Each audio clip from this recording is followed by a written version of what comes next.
I am going to show you how to do a provisional cast on. And I just want to show you the difference between doing one when you are doing, say, a sock, for instance. If you're doing a toe up sock and you start with a provisional cast on, it would be right up there, and you would cast on 2 needles, and then you would start to immediately go around and around and around, and your toe builds from there. The whole sock builds from there. So you're going around all the stitches circular. If you were to do that when you cast on for a hood, for instance, so here is a hood, here's the top of the hood, and this is where the provisional cast on is. If you started to immediately knit around circular, you wouldn't have an opening for your face. So you are going to do the provisional cast on, and then you are going to work back and forth. So basically you're going to come down and turn and go back and come down and turn and go back, and you're going to work down the hood, but going back and forth, not around and around. But they are both provisional cast-ons. It uses the exact same cast-on. It's just in one case you are going to immediately start to knit circular, and in the other you are going to be knitting back and forth on those 2 needles. So you might want to use magic loop back here. It's going to make your life a lot easier. But they are the same provisional cast on, and we've got a video for basic provisional cast on. But that is how you are going to start to work that provisional cast on then, once you've got it done on a sock versus a hood. All right, so Judy's Magic Cast On is a long tail cast on. So we have to do that thing where we have to guesstimate how much yarn we're going to use. What I do is figure that the top of a hood is about that. And then I'm just going to do that times 4 to be on the safe side. 3 should suffice, but I'm going to go 4. And with this, what we want to do is put the tail to the back. And then I'm going to hold my needles parallel to each other. Right? So I have a top needle and a bottom needle. So I'm going to hold my yarn with the tail to the back, and I'm going to use it or hold it like I'm doing long tail cast on. So I'm holding the tails together, gripping those with my pinky and ring finger, and then spreading them apart with my forefinger and my thumb. And if you look at this, that your forefinger is the top, your thumb is the bottom. And then you look at your needles, and the way you hold them parallel, you have a top needle and a bottom needle. So the first thing you're going to do is just loop that yarn around the top needle and then come back to position. And position is forefinger on the top, thumb on the bottom, top needle, bottom needle. And now it's opposites. So I just went over the top needle, so I need to go over the bottom needle, and it's top finger over bottom needle. And it always comes from the front toward the back over the needle. And now we need to do the top needle. So you have to get your yarn, it's bottom over top, but you got to get the yarn in between the needles so that you can also go over the top needle. And now bring it back to position. And now we need to do the bottom needle again. So it's top over bottom. Bottom, which is the thumb, over the top. Forefinger, which is top over bottom, bottom over top, top over bottom, bottom over top.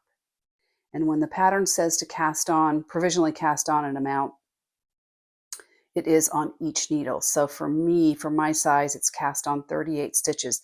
That means 38 stitches on the top needle and 38 stitches on the bottom needle. And now what I'm going to do is on my top needle here, I'm going to pull it out so that I've got a loop, turn my knitting upside down, and if you have started with that tail to the back, you should be ready to knit with your working yarn. If not, this isn't that big a deal. Use whatever you've got. But there's that last stitch, which is just looped over. So in order to kind of catch that, I'll sort of tuck that tail inside just to make it into more of a stitch. No big deal if you don't do that. This is um, very forgiving. You'll be able to sort of find some stitches or drop some off if you need to.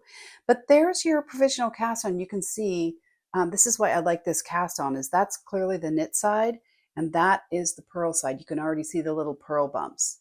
So I can just go ahead and knit right off of this. I'm ready for a knit. So we're going to knit across this, even though that first stitch is really just a little funny loop. Knit across these stitches and to the last 5, and then we're going to do a little edge treatment. That is going to be the front of the hood, and it's going to make a little sort of I-cord. All right, so here I am at the last 5 stitches, but it's going to be purl on the right side. It's always going to be, you're going to purl that stitch first, and then you're going to do a slip one purlwise with yarn in front, knit one, slip one with yarn in front, and knit one. And now we're going to turn and go back, because this is going to be the opening where your face is going to come out.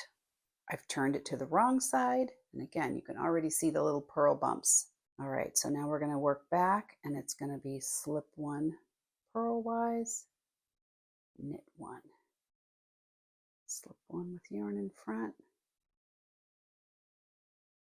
knit one, and then we're going to knit that stitch. That's the 5.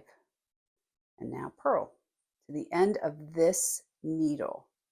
Then we're going to work across the second needle. All right, so now I finished purling across. I'm going to pull my needle out from the top and then turn my knitting so that I'm still looking at the purl side. And then you have to push the top needle in, pull a loop of your cord out so that you're ready to purl across the second needle. Just keep your yarn toward you in the front, the purl side facing you, and you can tell which needle to purl off of because you just finished purling there. There's where my yarn is coming out of that purl stitch that's sort of on the bottom. So that means I've got to now purl across this top. And then again, we're going to purl to the last 5 stitches and do that exact same edging treatment, because that is going to be the edge that's going to have the I-cord. It's going to be open. This is, if I were doing a toe-up sock, I would be going around and around and around on all these stitches, but we've got to leave an opening. So we're going back and forth. So here's what you should start to see. On the side with where the tail is, that's where the back of your hood is starting to form. But that's what it should look like.